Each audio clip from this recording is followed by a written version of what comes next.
Bismillahirrahmanirrahim.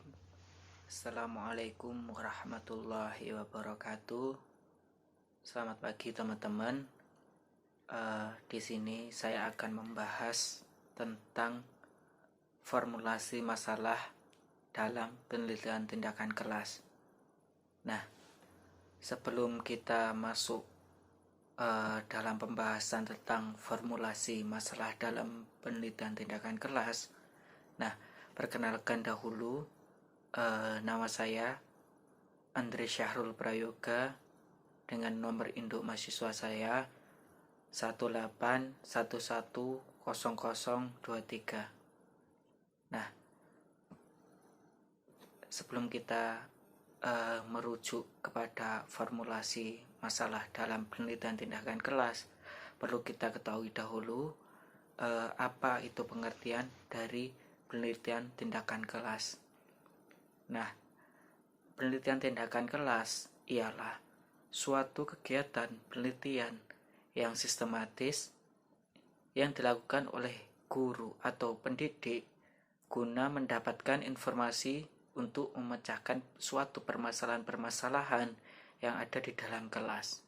Nah, di sini teman-teman, penelitian tindakan kelas di sini adalah sebuah kegiatan. Nah, kegiatan penelitian yang sifatnya itu sistematis. Nah, yang melakukan penelitian tersebut ialah seorang pendidik. Guna apa? Untuk memecahkan sebuah permasalahan-permasalahan yang ada di dalam proses belajar mengajar tentunya. Nah, selanjutnya kita akan membahas tentang prosedur pelaksanaan penelitian tindakan kelas. Nah, teman-teman, di sini dalam pelaksanaan penelitian tindakan kelas ada 4 prosedur yang harus dijalankan. Nah, apa saja dari 4 prosedur atau tahapan dari pelaksanaan penelitian tindakan kelas? Yang pertama yaitu planning. Planning artinya perencanaan. Nah, di sini perencanaan di sini ialah tahapan paling awal. Nah, pada tahap perencanaan ini tahapan yang sangat penting. Mengapa demikian? Karena di tahapan awal ini, di tahap perencanaan ini, itu kita akan mengidentifikasi masalah-masalah, menganalisis masalah-masalah, dan merumuskan atau memformulasikan dari masalah-masalah tersebut yang akan dilanjutkan pada tahapan kedua. Nah, tahapan kedua yaitu acting. Acting ialah tindakan. Nah, setelah kita mendapatkan hasil dari perumusan masalah, kita akan melakukan tahapan tindakan. Ini tindakan dari perencanaan yang sudah dibuat atau dirumuskan di dalam planning tersebut. Nah, yang ketiga yaitu observing. Observing yaitu pengamatan. Nah, setelah tahapan awal terpenuhi, tahapan kedua terpenuhi, tahapan ketiga yaitu pengamatan dari hasil tahapan pertama dan tahapan kedua. Nah, tahapan yang terakhir atau prosedur yang terakhir yakni reflecting. Reflecting ini artinya refleksi. Nah, teman-teman perlu diketahui bahwasanya keempat prosedur pelaksanaan penelitian tindakan kelas ini itu tidak boleh dibolak-balik. Misal reflecting ditaruh depan, terus planning ditaruh belakang, itu akan rancu. Mengapa demikian? Karena tahapan dan ataupun prosedur yang sudah ditetapkan dalam penelitian tindakan kelas ini sudah terstruktur, maksudnya sudah berurutan. Jika ada cacat di planning atau perencanaan, maka tahapan-tahapan selanjutnya akan tidak maksimal juga, gitu teman-teman. Nah, dalam merumuskan sebuah permasalahan ada 3 tahapan yang harus dilaksanakan dalam penelitian tindakan kelas. Pada tahapan awal dalam merumuskan permasalahan ialah tahapan identifikasi. Nah, mungkin teman-teman sudah pernah dengar ya di kelompok 1 sudah dijelaskan bahwasanya identifikasi masalah pada penelitian tindakan kelas, yakni menghimpun, mengumpulkan, serta menyeleksi dari berbagai permasalahan-permasalahan yang ditemui di dalam kelas atau di dalam proses belajar mengajar. Nah, dalam proses belajar mengajar yang ada di dalam kelas, pendidik atau guru akan menemui berbagai permasalahan-permasalahan teman-teman dari aspek akademis serta pedagogis yang akan menyebabkan dari permasalahan tersebut ialah kurang sesuainya metodologi dalam proses belajar mengajar, sehingga peserta didik itu akan memperoleh hasil nilai yang kurang maksimal atau hasil prestasi yang rendah. Nah, setelah tahapan identifikasi masalah pada penelitian tindakan kelas selesai, masalah akan ditemukan. Hal yang selanjutnya dilakukan pada tahapan kedua, yakni menganalisis dari permasalahan yang sudah diidentifikasi pada tahapan sebelumnya, pada tahapan 1, teman-teman. Nah, pada tahap proses analisis masalah ini terjadi proses penguraian dari permasalahan yang telah diidentifikasi. Nah, sehingga akan ditemukan masalah-masalah yang akan dijadikan sebuah fokus permasalahan dalam penelitian tersebut, gitu teman-teman. Nah, pada tahapan selanjutnya yaitu tahapan ketiga, yaitu memformulasikan masalah ataupun merumuskan masalah, yaitu penelitian tindakan kelas yang merupakan suatu langkah awal dari sebuah penentuan keberhasilan. Langkah selanjutnya dalam sebuah penelitian dengan merumuskan masalah tersebut.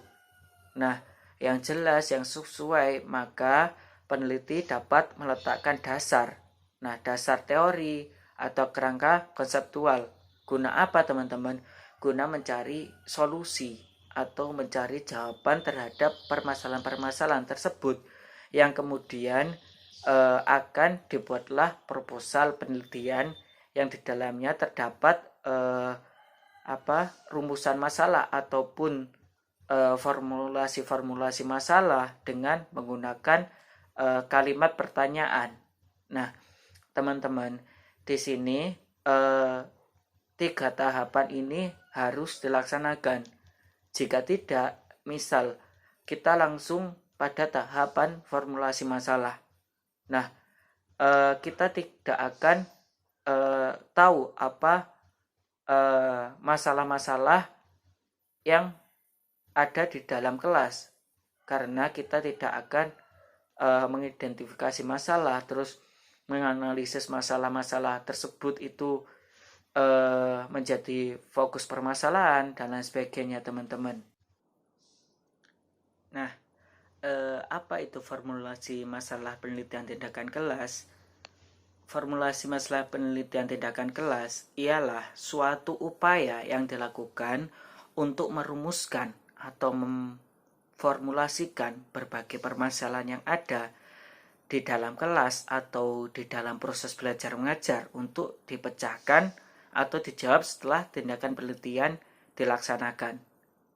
Nah, di sini teman-teman, adanya formulasi masalah penelitian tindakan kelas itu adalah sebuah upaya untuk merumuskan dari berbagai macam permasalahan-permasalahan. Tadi kan sudah saya jelaskan, sudah melewati tahapan-tahapan seperti identifikasi, analisis, terus merumuskan masalah. Nah, gunanya apa? Untuk memecahkan atau menjawab dari permasalahan-permasalahan. Nah, setelah tindakan penelitian dilaksanakan, yaitu penelitian tindakan kelas. Apa saja tujuan dari formulasi masalah penelitian tindakan kelas, teman-teman? Nah, yang pertama yaitu memuaskan perhatian dan rasa keingintahuan seseorang akan suatu hal yang baru. Nah, di sini penelitian itu adalah memecahkan solusi-solusi atau dari permasalahan-permasalahan yang baru. Tidak mungkin permasalahan-permasalahan yang sudah pernah diteliti itu dipecahkan lagi, teman-teman. Nah, yang kedua yaitu meletakkan dasar untuk memecahkan penemuan penelitian sebelumnya ataupun dasar untuk penelitian selanjutnya. Nah, yang ketiga yaitu menyediakan sesuatu yang bermanfaat. Nah, manfaatnya apa? Untuk memberikan solusi dari sebuah permasalahan-permasalahan yang ada di dalam proses belajar mengajar atau yang berada di dalam kelas tersebut, teman-teman. Nah, teman-teman, di dalam penelitian tindakan kelas untuk penulisan perumusan masalah ada 4 ketentuan dari pelaksanaan penelitian tindakan kelas. Apa saja ketentuan untuk penulisan perumusan masalah atau formulasi masalah? Nah, yang pertama, aspek substansi. Yang kedua, yaitu aspek originalitas. Yang ketiga, yaitu aspek formulasi. Yang keempat, yaitu aspek teknis. Nah, kita bahas yang pertama dulu, aspek substansi. Di dalam penelitian tindakan kelas, aspek substansi ini perlu dilihat dari bobot atau nilai kegunaan manfaat pemecahan masalah melalui tindakan seperti nilai aplikatifnya, teman-teman. Untuk apa? Untuk memecahkan masalah serupa yang dihadapi guru, kegunaan metodologi dan kegunaan teori dalam memperkaya ilmu di dalam pendidikan. Nah, yang kedua yaitu aspek originalitas atau tindakan. Nah, di dalam penelitian tindakan kelas ini perlu dipandang dari aspek originalitasnya, teman-teman, yang menunjukkan bahwa pemecahan dengan modal tindakan itu merupakan suatu hal baru yang belum pernah dilakukan guru sebelumnya atau diteliti guru sebelumnya. Nah, aspek ketiga yaitu aspek formulasi, teman-teman. Nah, di dalam penelitian tindakan kelas, aspek formulasi di sini dipandang bahwasanya masalah sebaiknya dirumuskan dalam bentuk kalimat tanya. Nah, rumusan masalah harus dinyatakan secara eksplisit dan spesifik mengenai apa yang diungkap dalam masalah tersebut. Nah, yang terakhir yaitu apa, teman-teman? Aspek teknis. Nah, di dalam penelitian tindakan kelas, aspek teknis ini dipandang bahwasanya masalah itu berhubungan dengan kemampuan dan kelayakan peneliti untuk melakukan penelitian terhadap masalah yang dipilih.